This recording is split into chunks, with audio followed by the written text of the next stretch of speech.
I'm gonna get going with my tribal mini marathon before I get to like the Elder Dragons and all the rares and mythic rares or the other mythic rares and rares in M19 and also the Jank Toolbox.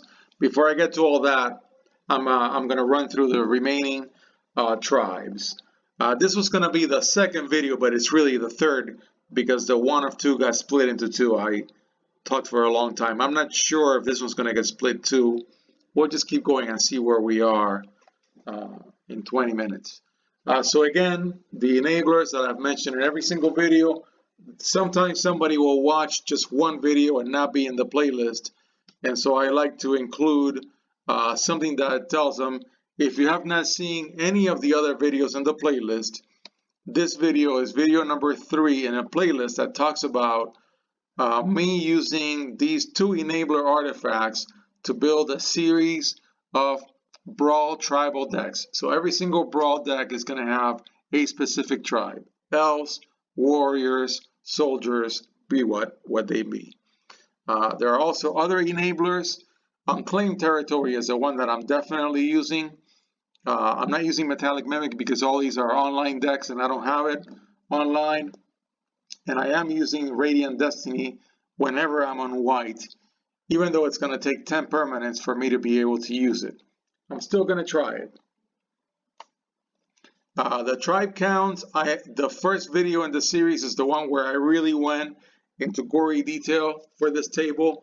Basically, if you have not seen any of the other videos, the right hand set of tribes, Avatar, Druid, Elf, and so on, are the ones that are going to get hit the hardest with rotation in the fall. The ones on the left, human, of course, dinosaur, pirate, merfolk, vampire, and so on, are going to be very happy. You're still going to have 68 dinosaurs. You're going to have 71. You're going to have 68 that came from Rivals of Ixalan, and then you're going to have 3 new ones from M19 for a total of 71. And they're going to be there in the fall. So the fall column tells you that's what's going to be left when GDR comes in. Of course, we do expect Ravnica to have 0 dinosaurs, but even then, no matter how many sets get issued between now and Magic 2020 next summer, your dinosaurs are safe. You can build casual, Brawl, and Commander decks only with the dinosaurs in Ixalan and use all kinds of tricks to boost them. And they're all going to be there. In Brawl, specifically. All right, so let's get on with Knights. As we progress in this discussion of the tribes, they get better and better support in Magic 2019. So I've gone through, in the previous 2 videos, I've gone through the tribes that didn't really get that much. They got a couple of critters. Sometimes they just didn't get anything really good. Knights are not like that. Knights are treated with love in Dominaria, and Magic 2019 gives them a little more love. There are 6 Knights in M19. One of them, Lena, I'm going to call her Lena, looks great. It's a 6/3/3. It's a little on the heavy side, but Lena is a legendary. And when it enters the battlefield, you get a 1/1 white soldier creature token for each non-token creature you control. So if you've already gone wide, Lena doubles how wide you went. When you sack Lena, creatures you control with power less than gain indestructible, less than 3/3. Lena reminds me of an indestructible, I forget if she was a warrior. I think she was a warrior in one of the earlier core sets. But that card is way stronger than this one. Lena's all right, but she's a 6-drop, and she doesn't fly. So I think Lena is going to be a casual, new player, fun rare, but she's still going to be worth playing. She still looks like I'm going to play her at some point online. Then the Drill Master is a 2/2/1. When it enters the battlefield, target creature gets +2/+0, gains first strike until end of turn. Nice little trick for limited. Then the Gallant Cavalry is a 4/2/2 with Vigilance, and it kicks out a 2/2 white knight creature token with Vigilance That's pretty good for a lowly common. That's pretty good. Oh, and by the way, I've forgotten completely to mention the M19 common symbol finally looks like a common symbol, unlike the case of Dominaria. That's a very happy change. More knights. Valiant Knight is a lord. That's really good. Even though he's not a 3-drop lord, or even better, a 2-drop lord, a 4-drop is all right. It's all right. It's in a core set. It's a fun rare in a core set. Other knights you control get +1/+1. I'm gonna take it. It's a nice card. Then for 3 white, knights you control gain double strike until end of turn. That's very nice. Late game to have a bunch of double striking knights. I think that's very nice. It doesn't fly, but it does give you +1/+1. Then the Tusk is a 6/3/7 vigilance limited critter, and the Novice is a defender. That's very interesting because one of the Elder Dragons is coming in, and you want to build to that Elder Dragon. You want to build with a bunch of defenders. It's kind of interesting. And this is a 1/2/3 defender. But if you enchant it or you equip it, it can attack as though it didn't have defender. That's very interesting, and it's already a 1/2/3. I really like the Novice. Then there are a couple of enablers for knights. There's a rare artifact equipment, the Sigiled Sword of Valoran. Gives +2/+0 and vigilance to a knight in addition to its other types. And when it attacks, it pumps out a 2/2 white knight creature token with vigilance. That's also attacking. I think that's a really nice equipment. It's a 3/3. You pay 3, you equip for 3. That's not terrible. It's not terrible. I have found that really once you get over the 2/2 combo, I mean, you're playing 6 mana to get this thing rolling. True, it's equipment, it rolls off when the critter dies. This is not like one of those swords that are super overpowered. Still, it's all right. Knightly Valor, it's been reprinted many times. I think it's got Ravnica art. And when it enters the battlefield, you create a 2/2 white knight creature token with vigilance, and it's an enchantment aura, so it gives +2/+2 and vigilance to whatever creature you enchant. It doesn't turn it into anything other than what it is. So if it's not a knight, it won't be a knight when this thing is enchanting it. And it's a 5-drop, but it does give you a token. That's not bad. So yeah, I've got a Brawl aerial deck that I'm going to be playing with ahead of M19, just to have a little fun.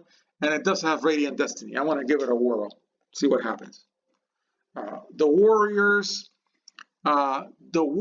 are all over the place in this set.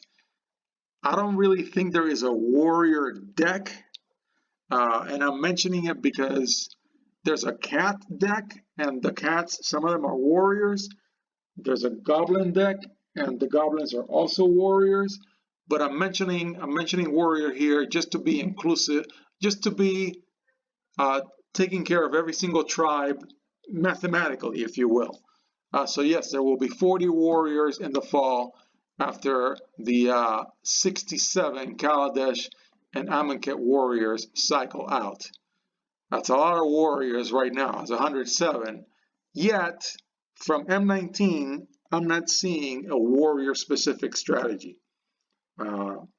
Goblins, yeah, that's an ogre. There's a giant.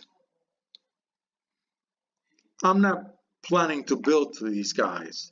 The commons are mostly going to be for limited. The uncommons are interesting. The Goblin Trashmaster is a Goblin Lord. I'm going to want to put him in a Goblin deck. And so I'm going to talk about Goblin Trashmaster when I talk about goblins.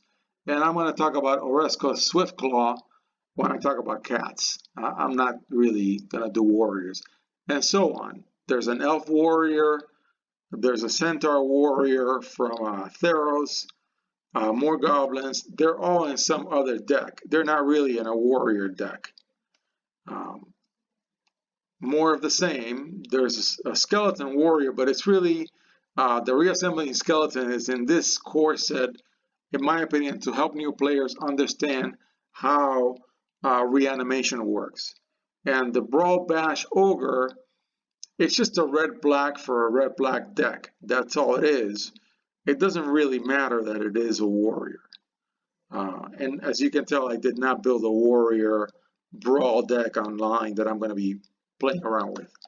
Wizards are another story. There is definitely a beautiful Wizards deck coming out of Dominaria, and it gets a little more. It gets 9 Wizards in Magic 2019, and that is wonderful. The Aven Wind is more like a limited card. It gets +1/+1 whenever you cast an instant or sorcery spell.